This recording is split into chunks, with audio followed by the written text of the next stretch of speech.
ಗಲಾಟೆ ಮಾಡೋಕೆ ಅಂತಾನೆ ಬಂದಿದ್ದಾರೆ, ಅವರಿಗೆ ಅದು ಅಭ್ಯಾಸ ಆಗಿ ಹೋಗಿದೆ. ಮುನಿರತ್ನ ವಿರುದ್ಧ ಕುಸುಮ ಹನುಮಂತರಾಯಪ್ಪ ವಾಗ್ದಾಳಿಯನ್ನು ನಡೆಸಿದ್ದಾರೆ. ಕಾರ್ಯಕ್ರಮ ಹಾಳು ಮಾಡುವಂತ ಉದ್ದೇಶದಿಂದಲೇ ಈ ರೀತಿಯಾಗಿ ಅಗೌರವವನ್ನ ತೋರಿದ್ದಾರೆ.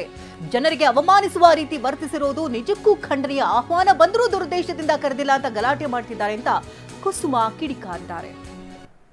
ಇವತ್ತು ಈ ಕಾರ್ಯಕ್ರಮಕ್ಕೆ ಜನಗಳ ಸಮಸ್ಯೆಯನ್ನ ಬಗೆಹರಿಸುವಂತ ಕಾರ್ಯಕ್ರಮದಲ್ಲಿ ಈ ಕ್ಷೇತ್ರದ ಜನಪ್ರತಿನಿಧಿಗಳು ಬಂದು ಒಂದ್ ರೀತಿ ಕಾರ್ಯಕ್ರಮವನ್ನ ಹಾಳು ಮಾಡಬೇಕು ಅನ್ನೋ ದುರುದ್ದೇಶದಿಂದ ವಿಪರೀತವಾಗಿ ಜನಗಳಲ್ಲಿ ಕೂತಿರೋ ಜನಗಳು ಜನಸಾಮಾನ್ಯರು ಅವರ ಸಮಸ್ಯೆಗಳನ್ನ ಹೇಳಬೇಕು ಅಂತ ಬಂದಿದ್ದಂತ ಜನಸಾಮಾನ್ಯರಿಗೆ ಅಗೌರವ ತರುವ ರೀತಿಯಲ್ಲಿ ಅವಮಾನ ಮಾಡೋ ರೀತಿಯಲ್ಲಿ ಇವತ್ತು ವರ್ತಿಸಿದ್ದಾರೆ. ಇದು ಬಹಳ ಖಂಡನೀಯ. ನೀವು ಹೇಳ್ತೀರಾ ಆಹ್ವಾನ ಕೊಟ್ಟಿದ್ರು ಅಂತ, ಬಟ್ ವೇದಿಕೆ ಕಾರ್ಯಕ್ರಮಕ್ಕೆ ಬಂದಾಗ ನನಗೆ ಕರೆದಿಲ್ಲ ಅಂತ ಅವರು ಆರೋಪ ಮಾಡಿದ್ರು. ಅಲ್ಲ ಆಸ್ ಪರ್ ಪ್ರೋಟೋಕಾಲ್ ಅವ್ರಿಗೆ ಆಹ್ವಾನ ಹೋಗೇ ಹೋಗಿರುತ್ತೆ.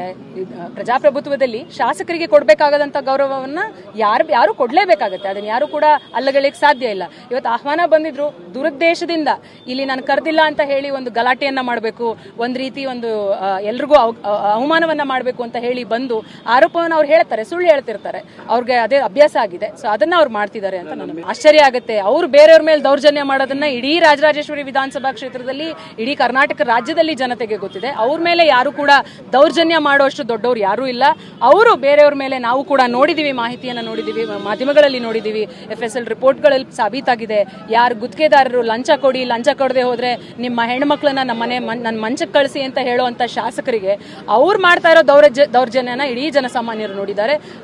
ಅವ್ರ ಮೇಲೆ ದೌರ್ಜನ್ಯ ಮಾಡುವಂತ ಶಕ್ತಿ ಬಹುಶಃ ಇನ್ನೂ ಯಾರಿಗೂ ಬಂದಿಲ್ಲ. ಆಶ್ಚರ್ಯ ಆಗುತ್ತೆ. ಗಲಾಟೆ ಮಾಡೋದಕ್ಕೆ ಅಂತಾನೆ ಅಲ್ಲಿಗೆ ಶಾಸಕರು ಬಂದಿದ್ರು. ಮುನಿರತ್ನ ಹೈಡ್ರಾಮಾ ಬಗ್ಗೆ DK ಶಿವಕುಮಾರ್ ಪ್ರತಿಕ್ರಿಯೆಯನ್ನು ಕೊಟ್ಟಿದ್ದಾರೆ. ಸ್ಥಳೀಯ ಶಾಸಕರಿಗೆ ತಾಳ್ಮೆ ಇರಲಿಲ್ಲ ಅಂತ DK ತಿವಿದಿದ್ದಾರೆ. ಎಲ್ಲ ಇವತ್ತು ಈ JP ನಗರಕ್ಕೆ ಬಂದಂತ ಎಲ್ಲ ನನ್ನ ನಾಗರಿಕ ಬಂಧುಗಳೇ, ಮೊದಲು ನಿಮ್ಮೆಲ್ಲರೂ ಕೂಡ ನನ್ನ ಕ್ಷಮಾಪಣೆ ಕೇಳ್ತಾ ಇದ್ದೀನಿ. ಪಾಪ MLAಗೆ ಪೇಷನ್ಸ್ ಇರಲಿಲ್ಲ. ಈ ಸಭೆಗೆ ಅವಮಾನ ಮಾಡಬೇಕು ಅಂತ ಬಂದ್ರು, ಏನು ಗೊತ್ತಿಲ್ಲ. ಆಯ್ತು ಬಿಡಿ, ಅದೆಲ್ಲ ನಾವು ತಲೆ ಕೆಡಿಸ್ಕೊಳ್ಳೋದಿಲ್ಲ. ನೀವು ಏನು ತಲೆ ಕೆಡಿಸ್ಕೊಳ್ಳಿ. ಏನಪ್ಪಾ ಅಂದ್ರೆ ಇಂಥವನ್ನ ಎಲೆಕ್ಟ್ ಮಾಡ್ಕೊಂಡಿದ್ದೀರಲ್ಲ, ಇದು ನಿಮಗೆ ನೋವು, ಮನಸ್ಸಿಗೆ ನೋವಾಗ್ತಾ ಇದೆ ಅಂತ ನಾನು ಭಾವಿಸ್ಕೊಂಡಿದ್ದೀನಿ.